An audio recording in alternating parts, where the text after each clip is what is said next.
ఖచ్చితంగా పెట్టుబడులు అనేది మన ఆంధ్రప్రదేశ్ కి గత ప్రభుత్వం మీద కన్నా ఈ ప్రభుత్వంలో చాలా వరకు పెట్టుబడులు వచ్చినాయి. గత ప్రభుత్వం ఏం చేసిందంటే నామమాత్రంగా ఖచ్చితంగా ఎవరికైనా పెట్టుబడులని పెట్టి విశాఖలో అసలు నిజంగా పెట్టుబడులు పడతాకు వచ్చారా, వాళ్ళు నిజంగా పారిశ్రామికవేత్తలైనా ఎవరినో పెయిడ్ అడ్వర్టైజ్మెంట్లు తీసుకొచ్చి పెట్టుబడులు తీసుకొచ్చామని చెప్పి టీవీల్లో వాళ్ళ సాక్షి పేపర్లో చెప్పుకుంది కానీ వైసీపీ గవర్నమెంట్. ఇప్పుడు పెట్టుబడులు మన విశాఖ వేదికలో మొన్న ఐటీ మినిస్టర్ గారు లోకేష్ గారు ఆధ్వర్యంలో చాలా చక్కగా ఆయన 2 days ముందు కూడా అంత ముందు కూడా చాలా వరకు విదేశాలకు వెళ్ళి మాట్లాడి పెట్టుబడులు తీసుకొచ్చే విధంలో లోకేష్ గారి పాత్ర కష్టం చాలా ఉంది.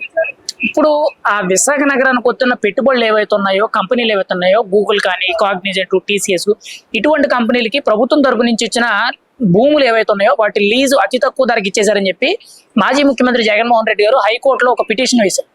దాన్ని తాత్కాలికంగా అడ్డం పెట్టడానికి ఒక పిటిషన్ అనేది దాఖలు చేశారు. అది ఎంతవరకు కరెక్ట్ అంటారు? అభివృద్ధి జరుగుతుంది అసలు ఇలాగా అడ్డంగా కేసులు వేయడం అనేది?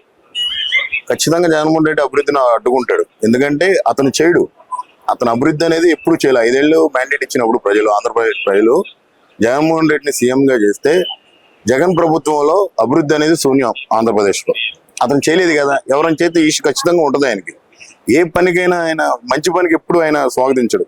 చెడ్డ పనికి అయితే 100% జగన్మోహన్ రెడ్డి గారి మద్దతు ఎప్పుడు ఉంటుంది.